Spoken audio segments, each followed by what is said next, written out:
Gumbo TV. We proudly dedicate this episode to Dr. James Cameron.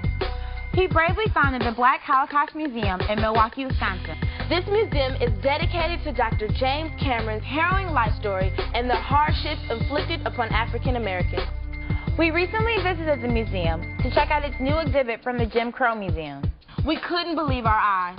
The inherent racism and pop culture imagery is staggering. Check out what we unearthed at the Hateful Things exhibit.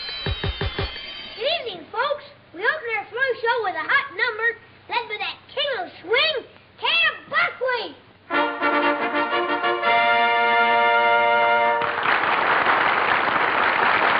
Hateful Things is a new temporary exhibit featured here at the Black Holocaust Museum in Milwaukee, Wisconsin. It features objects and images from the Jim Crow Museum. This exhibit showcases everyday items that portray African Americans in an ugly light. Let's go inside and find out why these objects and ideas exist. 10 Little Niggers, written by Frank Green in 1869, is a popular children's story that celebrates the demise of 10 black children one by one.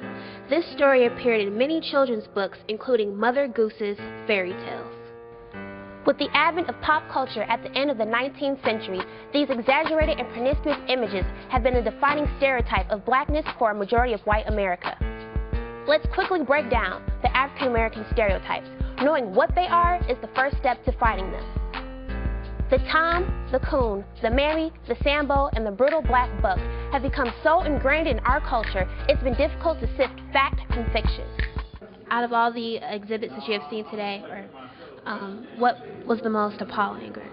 It's hard to say. So much of this just really upsets me inside.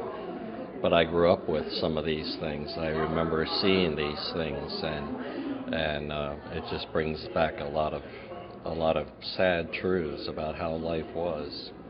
Well, I was looking at the alligator bait, the black babies, and it kind of struck me a little hard there, just to think of the hatred that once existed and how some of those things still exist and how black people are seen.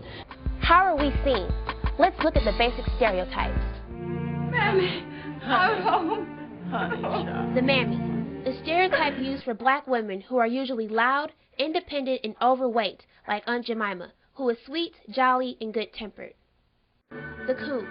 There are 3 types: the pure coon, the pickaninny, and the Uncle Remus. The pure coon, or Sambo, was the most degrading of all black stereotypes. They were the lazy, crazy, watermelon, chicken-eating, subhuman creatures who are often blamed for butchering the English language. I don't know nothing about busting babies. Folks is having them. I got a hat on my head, shoes on my feet, so what need I care? For I'm the luckiest coon in this town. The pickaninny was a harmless black child with nappy hair that stood straight up and eyes that popped out. She rubs her knuckles right on down to the nub, yeah. The most popular pickaninnies are Buckwheat and Stymie from the Our Gang series, otherwise known as the Little Rascals.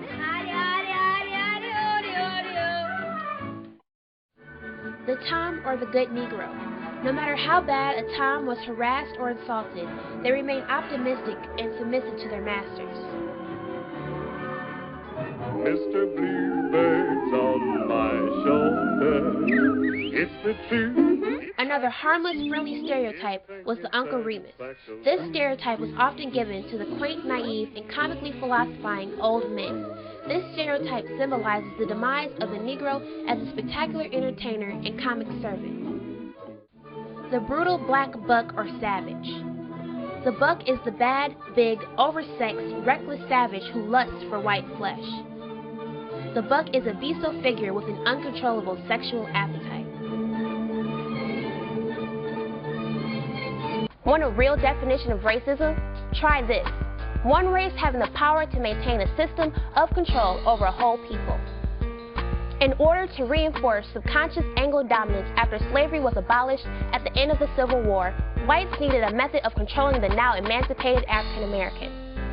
The white power structure at the time basically tricked blacks and the world into thinking blacks were inferior to their lighter-skinned cousins. Racism in advertisement is not only limited to 50-year-old or 100-year-old artifacts. You can find it today in modern times, such as David Chang's Getopoly, a parody of the popular game Monopoly.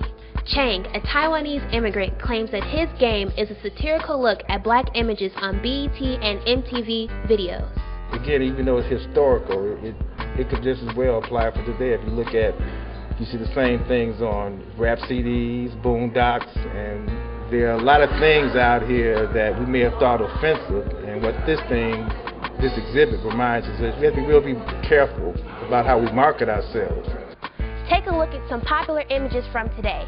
Are we as a culture still perpetuating these stereotypes because of the ingrained and lingering strength of these images? Have we become brainwashed into thinking this is the way we should behave? Street name, I'm Jigaboo, mother Jones, you know what I'm saying? Has pop culture defined us as a people? I'd like to think not. We have an identity as a people. We are doctors, lawyers, teachers, and regular stand-up citizens. Remember that the next time you see an image negatively representing any race of people, you have the power to make a change by deciding what media you choose to consume and create. Seeing that report really opened my eyes to how African Americans are portrayed in the media.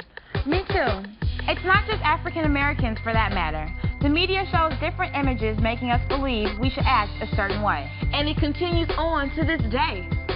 It's amazing the ideas that can creep in and change the way you see the world. Stay tuned because we got more hot social issues coming up.